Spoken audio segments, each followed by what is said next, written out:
Hello student, हम लोग अभी एडियाबेटिक प्रोसेस को स्टडी कर रहे हैं और एडियाबेटिक प्रोसेस का जो लास्ट हम लोगों का पॉइंट्स आ रहा है, work done by this process, it means work done by the system during thermodynamic process. उस थर्मोडाइनमिक प्रोसेस में बेटा हम लोग समझ गए थे थर्मोडाइनमिक प्रोसेस और थर्मोडाइनमिक स्टेट, ये दोनों आपके दिमाग में एकदम बैठ जाना चाहिए।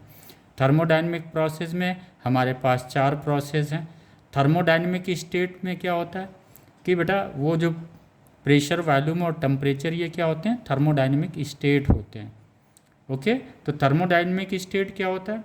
जैसे ये बेटा ऐसे समझते हैं, सपोज हमने कोई ग्राफ लिया बेटा, ये दिस वन सपोज, और ये मान के चलिए बेटा ये एडियाबेटिक प्रोसेस के तहत है। तो एडियाबेटिक प्रोसेस में हम लोगों ने पढ़ा हुआ था, ये कर्व के रूप में आता है। अगर यहाँ पे कोई पॉइंट P1 है, V1 है, और इसके यहाँ पे टेम्परेचर क्या है बेटा? T1 है, तो ये क्या हुआ?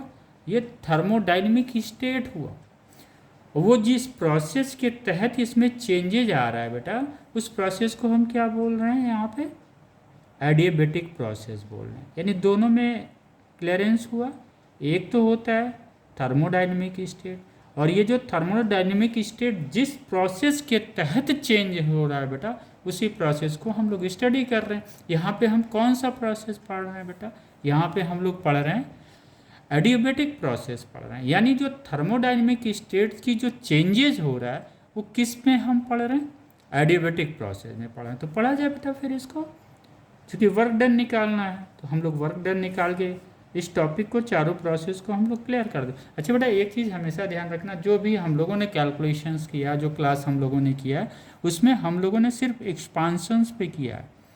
यानी वॉल्यूम का एक्सपांसन इटसेल्फ इंडिकेट कि वॉल्यूम का जो एक्सपांसन्स हो रहा है ये शो करता है बेटा कि सिस्टम ने काम किया। The work is doing by the system या work is done by the system. कैसे बेटा? यहाँ से हम लोग समझने की कोशिश करें। ये सपोज बेटा कोई इंसुलेटेड वेसल्स है, चूँकि हम लोग एडियाबेटिक प्रोसेस को पढ़ रहे हैं। एडियाबेटिक प्रोसेस में कोई हीट एक्सचेंज होता नहीं है, ना इन होता है ना हीट आउट होता है। मान के चलिए बेटा फर्स्ट स्टेट में यहाँ पे जो थर्मोडाइनमिक स्टेट है P1, V1 एंड T1 है। Okay, due to some work done by this gas, ये जो है प्रोसेस जो है वो वहाँ पे थर्मोडाइनमिक स्टेट पहुँच गया बेटा P2, V2 and T2। Okay बेटा, कैसे पहुँचा? यहाँ पे उसके गैस के मॉलिक्यूल्स ने वर्क किया बिना किसी हीट के लिए या बिना कोई हीट रिलीज किए, वो वर्क कर रहा है, सिस्टम वर्क कर रहा है बेटा। क्लियर हो गया? सिस्टम जब भी वॉल्यूम ग्राफ देखिए V और P का, और लगे कि वॉल्यूम एक्सपांड कर रहा है, वॉल्यूम इंक्रीज कर रहा है, यानी वॉल्यूम बढ़ रहा है, तो आप ये समझ जाइए सीधे एक लाइन में कि work is doing by the system, not by the external source. Okay, clear हो गया? One point. देखिए बेटा, ये मैपिंग की जाती है, हर टॉपिक की मैपिंग की जाती है। वो उस मैपिंग में ये जो ग्राफ नज़र आ रहा है वो क्लियर कट नज़र आ रहा है कि वॉल्यूम जो है ये बढ़ रहा है। पहले इनिशियल में कहाँ पे था वॉल्यूम बेटा? ये V1 था। यहाँ पे ये जो V2 पहुँचा, ये यहाँ, ये इनिशियली बेटा ये जो P1, V1, T1 है, इसको हमने इस ग्राफ में इस पॉइंट पे शो किया। चूँकि वॉल्यूम इंक्रीज कर रहा है, यहाँ पे भी इंक्रीज किया, तो यहाँ पे हमने P2, V2, T2 शो कर दिया। तो क्लियर हो गया बेटा? कैसे पता चलेगा कि वर्क एक्सटर्नल सोर्स कर रहा है या सिस्टम कर रहा है? तो बहुत क्लियर है, जब भी वॉल्यूम का एक्सपांशन हो तो हम ये कंफर्म हो जाता है कि वर्क जो है सिस्टम के द्वारा किया जा रहा है, work is doing by the system. Okay, और जब कंप्रेशन हो, जैसे अभी यही ग्राफ है बेटा, ये देखिए कंप्रेशंस का, अगर यही ग्राफ बेटा ये यहाँ से इस तरफ जाए, यानी यहाँ पे अगर ये बेटा V2 है, तो यहाँ पे क्या कर रहा है वो जब इस प्रोसेस के तहत जा रहा है, इसका मतलब वॉल्यूम क्या हो रहा है बेटा? रिड्यूस हो रहा है। ये V2 से वॉल्यूम कहाँ पे आ गया? यहाँ से शुरू हुआ, यहाँ पे आ गया, यानी वॉल्यूम क्या कर रहा है बेटा?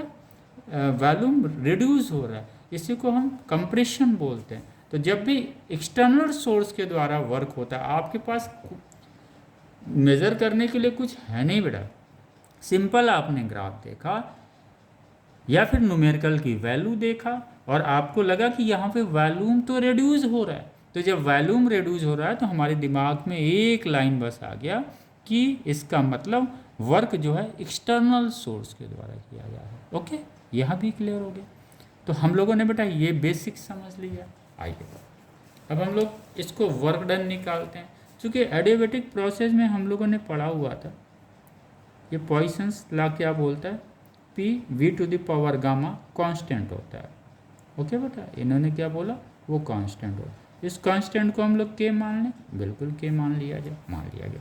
वर्क हम लोगों ने पढ़ा हुआ था, वर्क जो है थर्मोडायनेमिक प्रोसेस में बेटा जो वर्क क्या होता है, ये वर्क हम लोग, ये जो वर्क की बात आती है बेटा वो वर्क नहीं है, बल्कि हम इसको इसीलिए मैं बोल रहा हूँ वर्क इन थर्मोडायनेमिक प्रोसेस में क्या था हम लोगों ने पढ़ा था बेटा, ये V1 to V2 ये एक्सपांशंस का है बेटा, ये एक्सपांशंस है। पहले क्या था, V1 कम था, V2 अधिक है, तो ये एक्सपांशंस हो रहा है। इनिशियली वॉल्यूम कहाँ पे था, V1 पे था। आफ्टर एक्सपांशंस क्या हुआ, V2 हुआ। किसका एक्सपांशंस हुआ, वॉल्यूम का हुआ। वॉल्यूम का एक्सपांशंस का मतलब क्या हुआ, work done by the system. Clear, ये हम लोगों ने कई बार अपने क्लास के सेशन में हम लोगों ने डिस्कस किया हुआ था इससे प्रीवियसली। तो ये सिंपल है। ओके बेटा, उसमें कुछ करना ही नहीं है। अब हमको पता है ये P की जगह हम ये रख सकते हैं बेटा, बिल्कुल रख सकते हैं। तो हम यहाँ पे ये रख दें, क्योंकि यहाँ पे देखिए बेटा क्यों हम कर रहे हैं, यहाँ पे देखिए प्रेशर भी वेरिएबल है, चेंज इन वॉल्यूम भी वेरिएबल है, हो सकता है वेरिएबल। तो चेंज इन प्रेशर भी वेरिएबल, चेंज इन वॉल्यूम भी वेरिएबल। तो जब दो वेरिएबल है तो बेटा क्या करेंगे, हम इसको एक वेरिएबल में लाएंगे इंटीग्रेट करने के लिए। जिस तरह से हम लोग डिफ्रेंशिएशंस में तो खैर हम लोग बेटा ये बाहर कर लेते थे, फिर प्लस करके डिफ्रेंशिएट कर लेते। इंटीग्रेशंस में हम लोग कोशिश करते हैं कि एक वेरिएबल पे ही हो जाए। तो चूँकि प्रेशर्स भी वॉल्यूम पे डिपेंड कर रहा है बेटा, इससे हम इसको जो प्रेशर वेरिएबल जो यहाँ पे वेरिएबल है बेटा उसको वॉल्यूम के फॉर्म में लिख देते हैं, क्योंकि वॉल्यूम भी वेरिएबल है। इस रिलेशंस के तहत लिख दें, बिल्कुल लिख दीजिए। तो ये हो गया बेटा V1 और ये हो गया V2, ये हो गया K dV। कोई दिक्कत नहीं बेटा, ये K कांस्टेंट है, इसको हमने बाहर ले लिया। अब ये क्या हुआ बेटा, V1 V2 dV V gamma. अब हम लोग बेटा इंटीग्रेशंस में एक चीज़ जानते थे, x to the power n dx का इंटीग्रेशंस क्या हो जाएगा बेटा, x n+1। इंटीग्रेशंस क्या हो जाएगा बेटा, x n+1 अपान n+1। यही पढ़ा गया था ना। अगर यहाँ पे बेटा x माइनस n dx हो तो क्या हो जाएगा, फिर ये हो जाएगा बेटा x n की जगह माइनस n हो जाएगा +1, और यहाँ पे क्या हो जाएगा -n+1। ठीक, ये वैल्यू हम लोग यहाँ पे पुट कर दें बेटा, कोई दिक्कत तो नहीं, बिल्कुल कोई दिक्कत नहीं है। हम लोग इसको इधर कर ले रहे हैं कि इसकी वैल्यू हम लोग रख दें बेटा, रखते हैं फिर इसकी वैल्यू। यहाँ पे n की जगह क्या है, गामा है, x की जगह क्या है, v है। तो यहाँ पे हो गया बेटा v -n माइनस गामा लिख देते हैं बेटा, +1 लिख देते हैं। यहाँ पे भी क्या हुआ बेटा, माइनस गामा +1। ये हो गया हम लोगों का, इसका इंटीग्रेशन से यही हुआ। कहाँ से कहाँ तक है बेटा, V1 से V2। ओके, अब हम लोग करते हैं बेटा, इसको बाहर ले लेते हैं कि इसको बेटा माइनस गामा +1 है तो इसको 1 माइनस गामा लिख लें, बिल्कुल लिख लिया जाए। आइए बेटा इसको एक्सपांड करते हैं फिर, तो कितना हुआ बेटा V2, यहाँ पे भी माइनस है तो इसको 1 माइनस गामा लिख सकते हैं, बिल्कुल लिख सकते हैं, माइनस V1 1 माइनस गामा। ठीक है बेटा, अब इसको हम लोग फिर कैलकुलेट करते हैं थोड़ा सा, 1 माइनस गामा।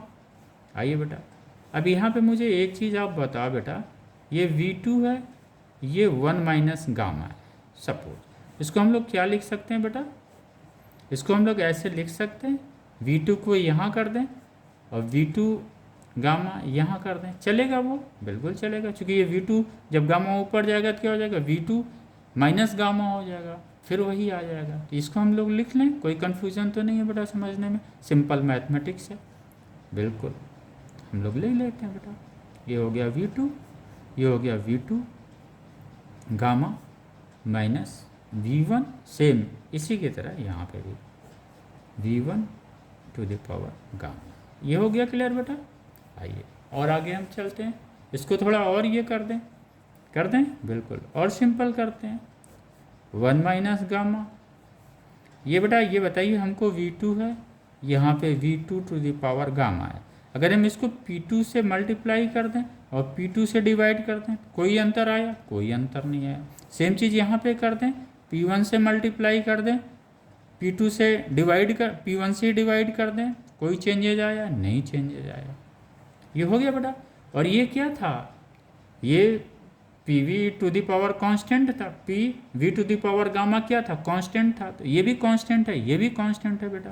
तो इसको हम लोग, ये हो गया आपका 1 माइनस गामा हो गया बेटा, आ रहा है? हाँ बिल्कुल आ रहा है। ये क्या हो गया बेटा, P2 V2 हो गया, ये कांस्टेंट K है, ये कितना हो गया बेटा माइनस P1 V1, ये कांस्टेंट कितना है K, ये K बाहर आ जाएगा बेटा, K से K कट जाएगा, W क्या हो जाएगा फिर 1/1 minus gamma P2 V2 minus P1 V1। Okay बेटा, यही वर्क डन है।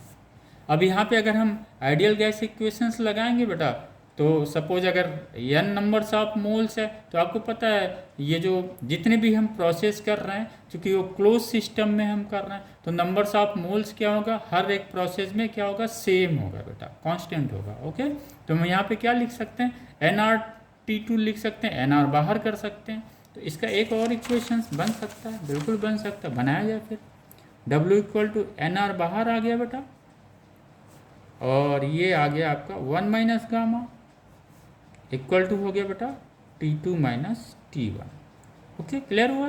यानी ये n भी क्या है, नंबर्स ऑफ मोल सेम है इन ऑल द प्रोसेस, चूँकि जो भी प्रोसेस हो रहा है किस में हो रहा है बेटा, क्लोज सिस्टम में हो रहा है। और जैसा कि हम लोग जानते हैं क्लोज सिस्टम में जब भी हम कोई प्रोसेस करते हैं तो नंबर्स ऑफ मोल्स हमेशा सेम रहते हैं। तो n कांस्टेंट है, R कांस्टेंट है, गामा कांस्टेंट है, तो हम कह सकते हैं बेटा W is directly proportional to the change in temperature, यानी सिस्टम जो वर्क कर रहा है बेटा वो directly proportional to the change in temperature. अगर चेंज इन टेम्परेचर मैक्सिमम होगा, यानी T2 T1 से अधिक बड़ा होगा, तो फिर क्या होगा, वर्क अधिक करना पड़ेगा। ओके बेटा, तो क्लियर हो गया ये। तो यही एक चीज़ रह गया था उसमें। दूसरा जो बेटा हम लोग इसमें पढ़ेंगे उसमें कुछ करना नहीं है।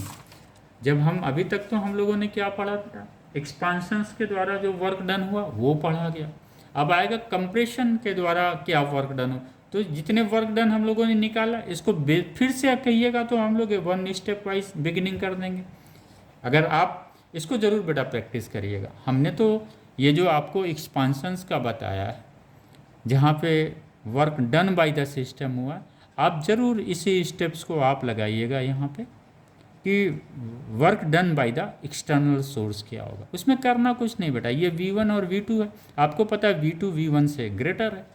हमने यहाँ पे V1 इनिशियल लिया था, V2 फाइनल लिया था। जब आप इसको लगाएंगे तब क्या होगा, फिर आप तो इस तरह से चलेंगे ना बेटा। ये अगर work done by the external source होगा तो आपका इनिशियल वैल्यूम क्या हो जाएगा बेटा, V2 हो जाएगा, फाइनल वैल्यूम आपका V1 हो जाएगा। तो ये जो चारों प्रोसेस है बेटा, आप लोग प्लीज़ आप इसी पैटर्न से आप स्वतः सॉल्व करेंगे तो आप देखेंगे ये जो work done by the external source आएगा वो जितने भी वर्क आपने निकाला है उसमें सिर्फ निगेटिव होता चला जाएगा, माइनस करते चले जाएंगे चारों आइसोकोरिक में तो कोई है ही नहीं है वर्क डन, तो इसको हटा दिया जाए। तो जो आइसोथर्मल का हम लोगों ने लिया है, आइसोबारिक का जो हम लोगों ने वर्क डन लिया है, जो एडियाबेटिक प्रोसेस का वर्क डन लिया है, जब आप work done on to the system होगा, जब एक्सटर्नल सोर्स वर्क करेगा बेटा, तो यही वर्क आप देखेंगे निगेटिव में आता चला जाएगा, लेकिन आप ज़रूर सॉल्व करें। ओके बेटा, तो ये ऑल अबाउट इसका रहा हम लोगों का। एक बार फिर से हम लोग क्लियर कर लें बेटा जो हम लोगों ने यहाँ पे समझा।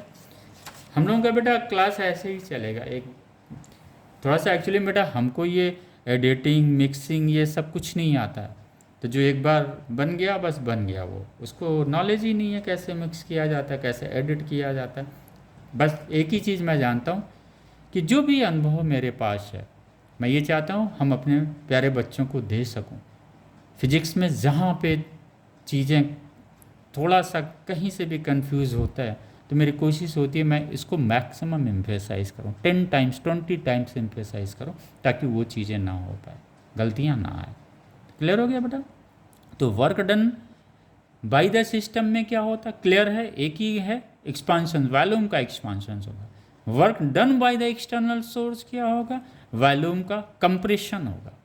ओके बेटा, और ये हम न्यूमेरिकल में वैल्यू दिया होगा उससे पकड़ लेंगे या फिर हम ग्राफ से पकड़ लेंगे। तो that is all about the adiabatic process बेटा। एक बार हम लोग इसको समरी कर लें, फ्रेश कर लें। ये बेटा इसलिए मैं कहता हूँ स्टेप्स, ताकि क्लियर होता रहे।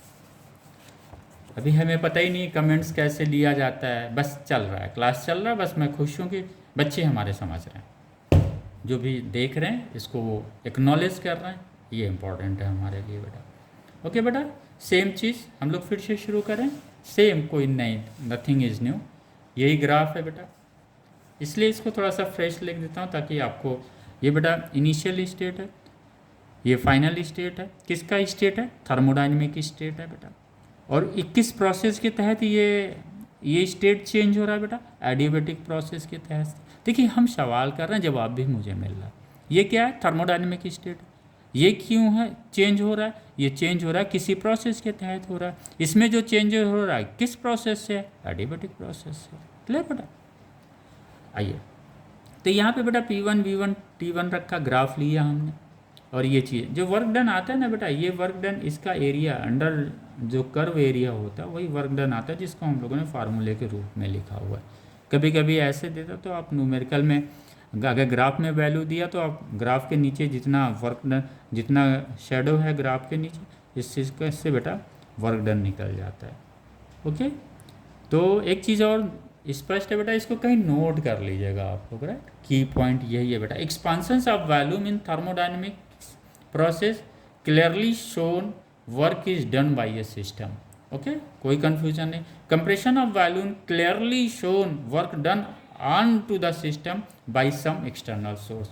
ओके बेटा, ये हम लोगों ने यहाँ पे प्रूव किया है, PV to the power gamma equal to constant से हम लोगों ने प्रूव किया बेटा, वही जो हमने स्टेप्स लगाया था, सेम स्टेप्स यहाँ पे है बेटा, नथिंग इज न्यू, सब कुछ यहाँ पे है।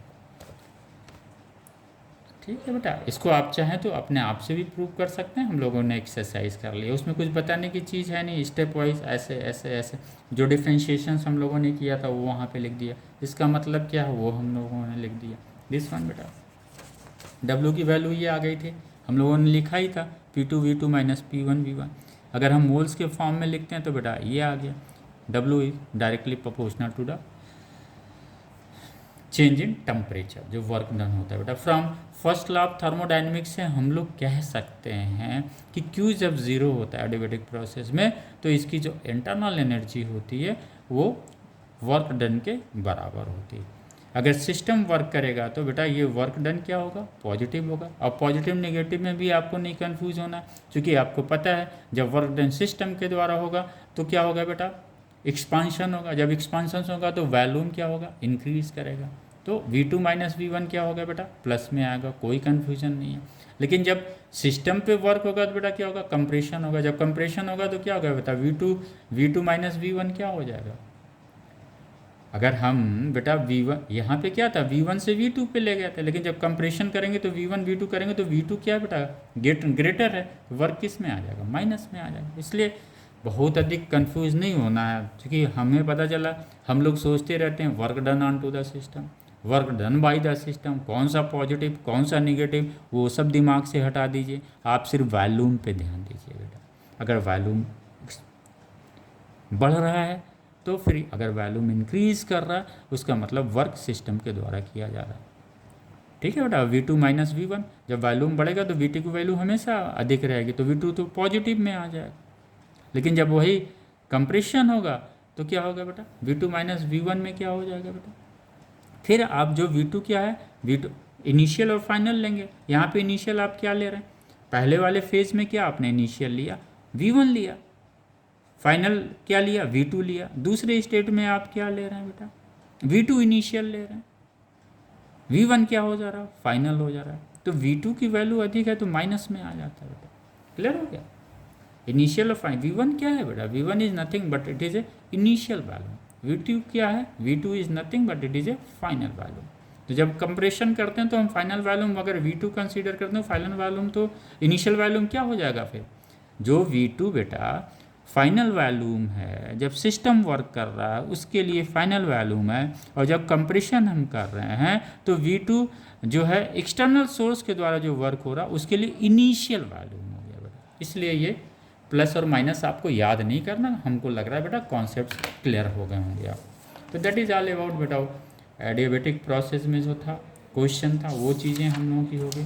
अब हम लोग इसके बाद बेटा जीरोथ लॉ ऑफ थर्मोडायनेमिक्स पढ़ेंगे, फिर रूटीन की तरह ये चैप्टर हम लोगों का थर्मोडायनेमिक्स का कंप्लीट हो जाएगा। तो फिर हम लोग बेटा न्यूमेरिकल की तरफ जाएंगे, इसी तरह से समरी बना के, समरी फॉर द न्यूमेरिकल्स, जो भी इसके पॉइंट्स हैं हम लोग 12 पॉइंट पिछली बार भी हम लोगों ने काइनेटिक थ्योरी ऑफ गैसेज में लिया था, वहाँ पे भी हम लोग 12 पॉइंट्स 13 पॉइंट जितने भी होंगे वो एक जगह समरी कर दिया जाएगा, ताकि न्यूमेरिकल लगाते वक्त आप बिल्कुल भी कहीं से अनकम्फर्टेबल ना रहें।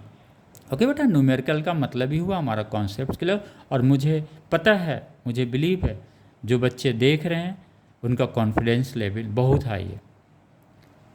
ओके स्टूडेंट, और एनीथिंग एल्स, बाकी भी बेटा नेक्स्ट जो क्लास होगा हम लोग का जीरोथ लॉ ऑफ थर्मोडायनेमिक्स बहुत आसान है। वो कहते हैं, क्या कहते हैं, बोलते हैं अगर ये दो लोग, ये दो और ये एक और ये एक ये है, इनके पास क्या है क्या नहीं हमें नहीं पता है, लेकिन ये दोनों लोग कहते हैं हम इनसे मिले हुए हैं। ये तीसरा ये that one is the third one, this one is the first, this one is the second, this one is the third one. ये कहते हैं भैया आप मेरे टच में हो, ये कहते हैं ये भी मेरा जानने वाला, ये कहते हैं तो ये भी मेरा जानने वाला, हम आप एक दूसरे को नहीं जानते। तो ये कहते हैं मेरा जो है वो टेम्परेचर T1 है, ये कह रहा है मेरा भी टेम्परेचर T1 है। बोला कैसे T1 होगा, मेरा T1 है तुम्हारा T1 कैसे हो सकता, मैं नहीं मानता। इन्होंने क्या किया, उससे संपर्क कर लिया। तो ये बेटा जब संपर्क कर लिया, इसका ये कहते हैं कि ये इन्होंने बोला मेरा टेम्परेचर T1 है, ये बोले मेरा भी T1 है, बोले नहीं तुम्हारा T1 नहीं है। तो एक तीसरा आ गया, उसने बोला भैया मेरा T1 है, तो ये बोले आइए मैं आपसे दोस्ती कर लेता हूँ। ये भी गया उनसे मिल गया, तो बोला भैया हम भी आपसे मिल जा रहे हैं, तो बोले भैया हम लोग तीनों लोग T1 पे आ जाते हैं। यानी कांटेक्ट होता है, जब कांटेक्ट होगा तो इन दो में कोई कांटेक्ट नहीं है, फर्स्ट और सेकंड में कोई कांटेक्ट नहीं है, लेकिन due to this third one contact heat का क्या होता है, सप्लाई होता है, फिर ये तीनों क्या होते हैं, सेम टेम्परेचर पे आ जाता है। इसी को बेटा हम लोग जीरोथ लॉ ऑफ थर्मोडायनेमिक्स बोलते हैं। क्लियर, जीरोथ इसलिए बोलते हैं जब लॉ आ चुके थे थर्मोडायनेमिक्स के, उसके बाद वो लॉ लाया गया, तो इसलिए इसका 1 2 3 4 नंबर्स ना दे के, जब 1 और 2 थर्मोडायनेमिक्स लॉ आया था उसके बाद वो लॉ आया बेटा। तो इसको इन्होंने बोला हम कोई नंबर नहीं दे रहे हैं, इसको 0 नंबर दे रहे हैं, तो इसी को इन्होंने जीरोथ लॉ ऑफ थर्मोडायनेमिक्स बोला। Okay student, I hope that you all student are enjoying by the way of your preparations. Okay, thank you student.